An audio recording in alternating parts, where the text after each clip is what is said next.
The sound of waves crashed against the wooden ship.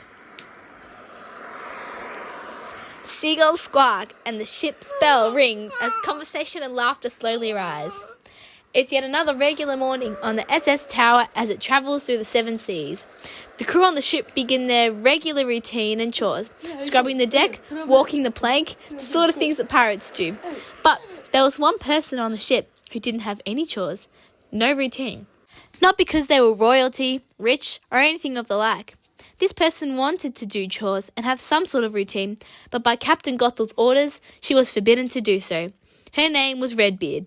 She had hair red like strawberries, eyes the colour of lettuce, and a small but petite structure. And, as the name suggests, she had the longest, most luscious red beard ever known through the seven seas. She was locked away in the crow's nest for her whole life. For what reason? She did not know. Captain had told her that it was because of her beard, that it was so valuable, everyone would try and cut it off for themselves. She was completely isolated from the entire crew. No one was allowed to see her because no one could be trusted. The only other person she had contact with was Captain Gothel herself, as it was the captain who delivered Redbeard's rations for the week, things like food, water, and a new set of Monopoly. Sometimes Redbeard would get so bored with the game that she would throw the pieces into the sea just to watch the splash, so Captain got her a new game every week to keep her from going insane. One morning, it was time for Captain Gothel's weekly visit to the crow nest. Now, there was a special rhyme that Captain would call up to Redbeard, and in return, Redbeard would send down her beard and Gothel would climb up it. Redbeard, Redbeard, let down your beard! Gothel called out to Redbeard. Aye, Captain! Redbeard obediently replied.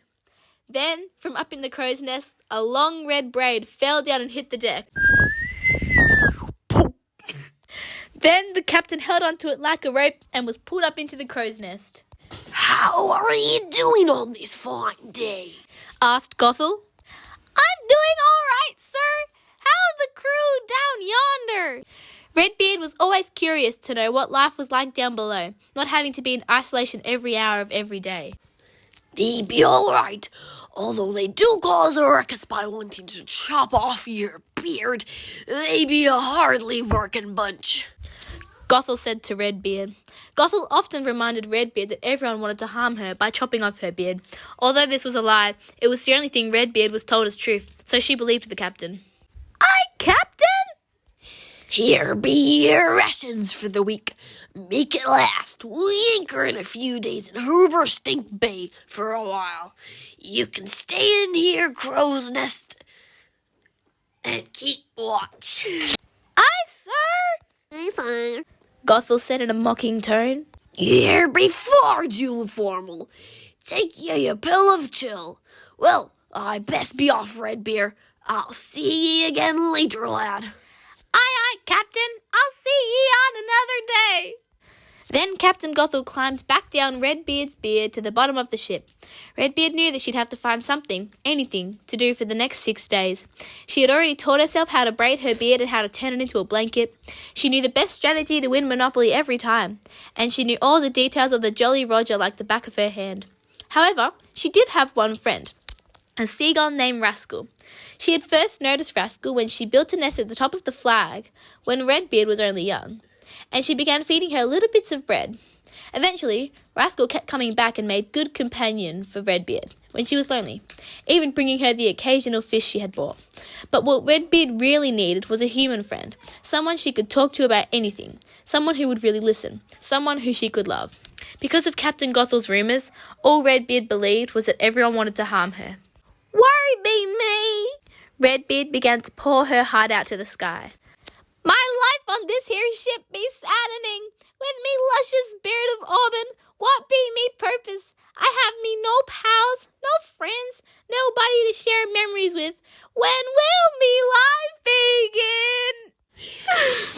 Then Redbeard began to sing a lyricless song. It wasn't the best melody, it wasn't the best song, but it was from her heart, and that's all that matters. She sang high, she sang low. She poured out all of her sadness and anger into a tune, which to most people sounded absolutely horrid, but to her it was a true masterpiece. But what Redbeard didn't know was that while she was singing, down below, there was someone who heard her song.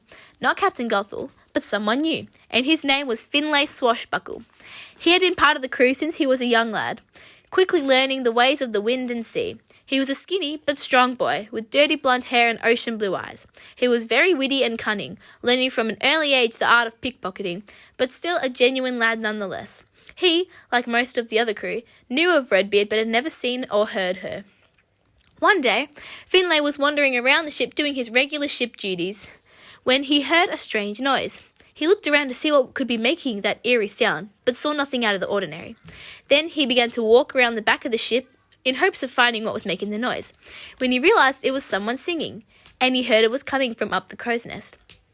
He walked over to the bottom of it and could now clearly hear that it was indeed someone singing, but more importantly, it was a girl who was singing. Oh, who is that voice like a ravenous raven? Finlay began to talk to himself. Her voice be like a foghorn, bellowing loudly in the stormy night.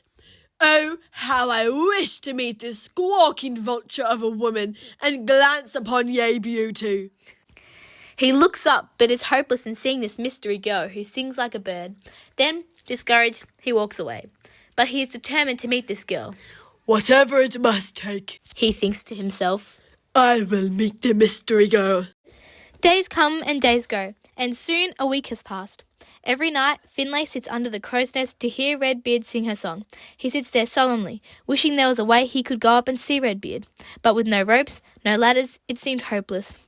Then, one bright morning, Finlay found a way to see his mystery girl. Redbeard, Redbeard, let down your beard. Aye, Captain! He watched as Captain Gothel called up to Redbeard, and how her beard fell to the ground and Gothel climbed up. Now he knew how he would go and see her. All he needed was a chance. Yes, I have me a plan. I shall call up to thee, Redbeard, and she will let down her beard of red, and I will meet her. She will be mine. Oh yes, she will be mine. He observes as Gothel descends the red braid, figuring out how he should place his feet and his hands on the braid for the best grip. He watches Captain Gothel as she visits Redbeard every week, carefully inspecting and plotting the best way for him to visit Redbeard secretly. He already knows the captain would never allow it. Then, one night, when the moon was full and the seas were calm, Finlay seized his moment. In the middle of the night, he called out to Redbeard. Redbeard! Redbeard! Let down your beard! Who be this man who does call to me? Redbeard wasn't sure what to think of this new person.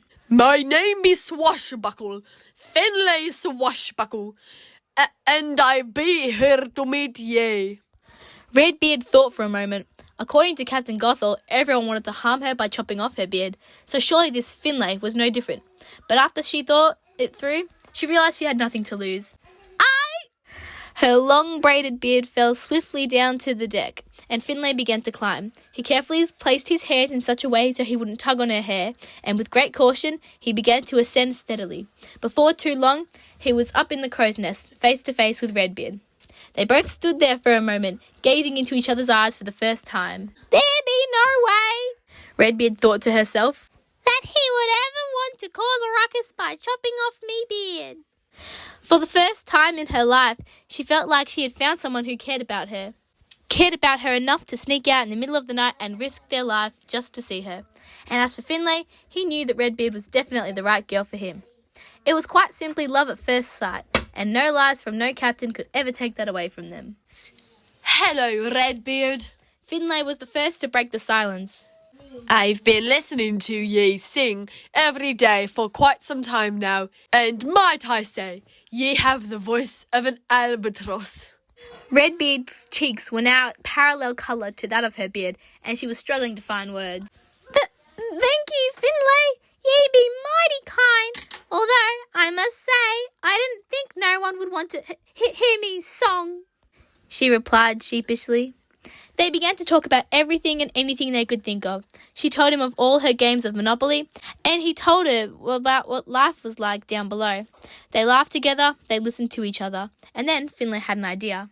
How would ye like to come down for once? We could see the world run in the grass. We could do anything we did want. Redbeard wanted nothing more to escape. She had spent almost 16 years in the crow's nest, only dreaming of ever leaving. Oh, Finlay, I would want nothing else but the captain What would she think if me were gone? Well, we land in Hooperstink Bay in about 2 days' time.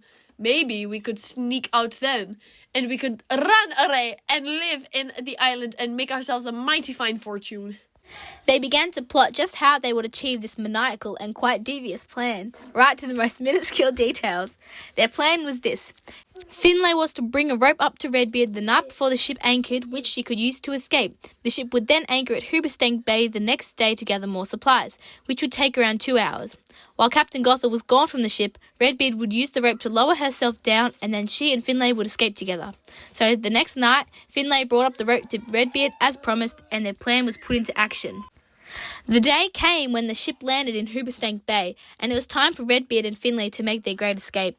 The ship made a steady landing in the bay, and the anchor was dropped. Captain Gothel was the first one off the ship, beginning to negotiate prices for bread. Soon after, all the crew was off the ship, enjoying the time off the seas. That is, everyone except for Finlay and Redbeard. Finlay quickly ran to the crow's nest. Redbeard, you can come down now. Redbeard carefully tied the rope onto the wooden pole holding up the crow's nest and slowly descended down the frame. One small step at a time, she had then completely lowered herself down onto the dock. Finlay took her by the hand and they quickly ran to hide behind some crates. Redbeard had tied her beard into a braid so it only went down to her knees, which was more ideal for trying to run away than a long and flowing beard. They looked around to make sure the coast was clear and then quickly ran to the ladders which led to the ground. Finlay went first, climbing down the ladder and onto the port, then Redbeard followed after. They were both now on solid ground, and so they began to look for a shop to hide in until the ship set sail. They spotted a bakery, and so they began to walk towards it. Meanwhile, Captain Gothel had gathered all the supplies the ship needed for the next few months, and so she recollected all of her crew onto the ship, not knowing that 2 of her passengers wouldn't be joining her. Then she gave the command for the ship's anchor to be raised, and they were on their way. Redbeard and Finlay watched from inside the bakery, the ship getting smaller and smaller as it drifted away into the horizon. They bought some pastries to celebrate the beginning of their new life, and they sat on the top of a hill overlooking the small town. But what they didn't realise was that back on the ship, Captain Gothel was calling out to Redbeard to give her some new supplies. Gothel kept calling and calling, but there was no reply. She began to panic, looking around frantically for some sort of ladder she could use to go up there, and successfully found one. She placed it on the frame and began to frantically climb, and once she reached the crow's nest, she let out a cry of anger. She hurried down the ladder and ordered for the ship to be turned around back to Hooperstink Bay. So while Redbeard and Finlay were enjoying their food, they saw off in the distance the returning ship at a shocking pace. What be that? Finlay became worried. The ship be returning. They must have found out we be missing. Redbeard and Finlay quickly ran down towards the dock to investigate, but when they reached the bottom, they were met by Captain Gothel herself. Redbeard, ye really thought ye could run from our Captain Gothel? Ha! Well, think again. Gothel grabbed onto Redbeard's arm and held onto it with a firm grip. She then turned to look at Finlay. And Finlay, ye thought ye could betray I with such an act. Nothing gets past Captain Gothel. Nothing. She was yelling at this point, and she began to drag Redbeard onto the ship. Redbeard tried to fight back, but it was useless. Gothel got one of her cabin crew to pull Finlay onto the ship as well as Redbeard. Once they were all back on the boat, Gothel grabbed a pirate sword and with one swoosh, sliced Redbeard's beard clean off. She then began to make Finlay walk the plank into electric shark-infested waters, which would kill Finlay in an instant. But just before Finlay is fried to his death, Redbeard runs towards the plank and pushes Captain Gothel into the water, saving Finlay's life. Everyone is silent as they hear Gothel's final words from in the water. Ye will never hear the end of the great Captain Gothel. Never! Then, complete silence. The only sound to be heard is the chomping of the electric sharks. One of the cabin crew yells out, All hail our new captains, Finlay and Redbeard! An abrupt cheering arises from the whole ship as the crew lead their new captains into the control room of the ship. And they lived happily ever after on the 7 seas.